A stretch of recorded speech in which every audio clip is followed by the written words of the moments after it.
and we probably got 10 or 15 minutes, if that's good. Yeah, go ahead. Rod. Mr. Abbott, you didn't mention anything about the environment and the carbon tax and all that, which the current Premier has made a cornerstone of his policies. Is that just on purpose, or what? No, I think those themes are very important. There's no question that there are a couple of reasons why British Columbians live and work and play in British Columbia. It's the opportunity to have a job, but it's also the opportunity to recreate in one of the most beautiful places on the face of the earth. So I think everyone believes that the environment is important as well as the economy. The challenge always in speeches, of course, is to try to integrate every theme and every piece. But no, it was by no means a. And if I may yes. just instead of, maybe I shouldn't have said environment, which is so encompassing, but like the problems with global climate change and greenhouse gas emissions, which is a serious problem that we're all facing, and there was no reference to that in your speech. So those are challenges, and the government's work with respect to those will continue. I didn't hear a reference to Gordon Campbell. Are you trying to distance yourself from him? Of course not. I would never try to do that, Vaughn. And I'm surprised that you would ask a question that would contain such sensitive. But thank you for the question. No, I think what I want to do here is establish what a George Abbott premiership would look like. And I think I'm very respectful of the Premier and the exceptional work that he has done over the past 10 years when we've been in government. I also had the pleasure of working with him for 5 years when we were in opposition from 1996 to 2001. The Premier's done a great job, but this today is about what to expect from a George Abbott premiership, and that's the vision that I was attempting to set out. Sounds like the style will be pretty different. You're talking about collaboration, involving people, and listening. Well, you're suggesting by your question, Juan, that the Premier may not have done that as well, and he did. Again, I think there probably will be some substantial differences in style. One of the things, though, that I have never done, and I've been in and around politics for a long time, one of the things that I would never do is disparage those who preceded me, and I certainly won't be doing that with the Premier. The Premier's done a great job. The Premier's tenure as Premier is now within 3 months of its end.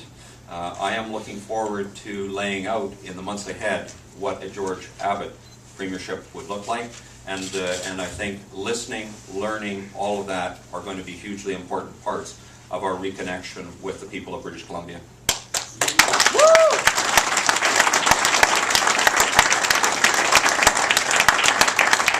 Mr. Abbott, if you're elected leader of your party and become Premier, will you call an election before May 2013?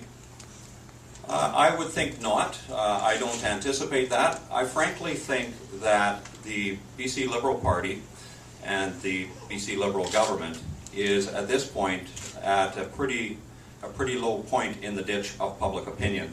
I hope that the next bump we feel is the vehicle coming out of the ditch and onto the road as we move forward. I think that, and it's likely, regardless of whether it is I or anyone else who is elected as the new Liberal leader, there's likely to be a bump in public opinion polls at that time. That's quite consistent in political science with new leaders and new mandates and so on. But I think that bump will be transient and illusory. I do believe that there is a significant and deep-seated anger among the electorate today. We need to reach out to a lot of communities in British Columbia, reach out to a lot of British Columbians who are quite dissatisfied with us at this point in time. Again, I don't think it is any one thing that we do out of Victoria that's going to persuade people that we're now on their side. I think it is a matter of getting out to the Telquas, the Sicamouses, all of the communities across British Columbia, having caucus meet in those locations, hearing from the Chambers of Commerce, hearing from the councils, hearing from the First Nations bands, hearing from everyone who will want to talk to us about how do we build a new relationship with them. And so that's important. I think that we need to take some time and establish a new style of government and establish some new linkage with the electorate. I think that that is in some jeopardy right now. So that's a very long-winded answer to your very precise question. Would I call an election before? No, I think it's unlikely. Mr. Adam, you talked a lot about rural BC. five last premier of the province were linked to the Greater Vancouver area. You're from this area. How does it change? How does it make your view of BC different from your predecessor? Well, I think one of the things that anyone who's been in politics for a while knows is that British Columbia is a very large and very diverse place. There is certainly way more than one British Columbia. There's multiple British Columbias, all with different opportunities and different challenges associated with them. The task, the goal of a provincial government always has to be to understand those different British Columbias and to develop public policy which speaks to all of the areas of British Columbia. But I think there is a powerful synergy between rural and urban British Columbia. When we talk about the high-tech sector, a lot of that can build on the remarkable resource industries we have. So I think there is a very happy synergy that we can build. One of the reasons why I made reference to resource roads as an example, even though it's a very small budgetary figure, perhaps of $1 million, I think it's hugely important that we have always a priority for ensuring that we have access to resources, roads to resources that can help us build our future. It is through those resources and the resource development that we see secondary manufacturing, often in the larger towns or cities of British Columbia. It keeps business at our ports, which are often located in the cities of British Columbia. So there is through a kind of Team British Columbia approach, I think, great opportunities for us to build on that synergy, that interdependency between rural and urban British Columbia. Without saying bad things about people who came before you, whatever the party you were, would you say that rural BC have been neglected those last 20-something years? Well, I think that we can improve the way in which we have rural regional resource development. I think one of the things that we need to keep in mind is that many British Columbians, particularly when you get outside the Lower Mainland, many British Columbians depend on the development of resource industries. I think we need to build ministries, we need to build a government that is focused on getting projects through the variety of hoops which they are exposed to, getting them across the goal line. That means building partnerships with First Nations, it means building partnerships with communities, and it means building partnership with those who will invest in resource industries. I think that can be done. I know that government's always looking at ways in which we can do this better. I do think that there is some value that I can bring in terms of having a good understanding of rural British Columbia and the opportunities there.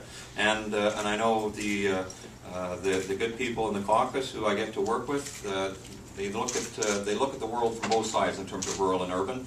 And I don't think it's necessarily a competitive thing. There's great complementary relationships and synergies that can be built between rural and urban British Columbia. What do you believe will be the main thing that will distinguish you from the other men and women who come from Well, we don't know at this point who they all will be. I would say, first of all, Maura Stillwell, my friend and colleague who offered up her candidacy earlier this week.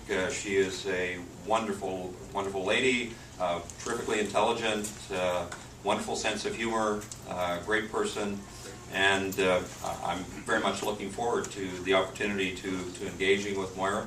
We more often than not, frankly, think alike in terms of what we bring to the cabinet and caucus, but I'm delighted by that, and obviously looking forward to seeing which of our other colleagues, and perhaps those from outside of government, who may come forward and offer up the candidacy too. So it's difficult to frame an answer when I only know the one opponent at this point. You must foresee some differences emerging. What is it about your particular leadership style that you will distinguish? Well, I think collaboration is the thing that I have always emphasized in now 30 years as a local government elected official, and now as a provincial elected official.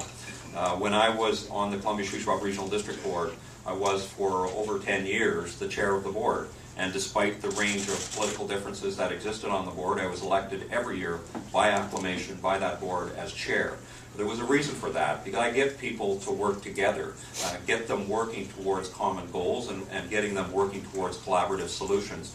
Again, I think one of the things that might be interesting for you would be to, if indeed they'll offer up an interview, talk to some of my former deputy ministers who I've had the opportunity to work with in education, Aboriginal relations, health, sustainable resource management, or community Aboriginal women's services.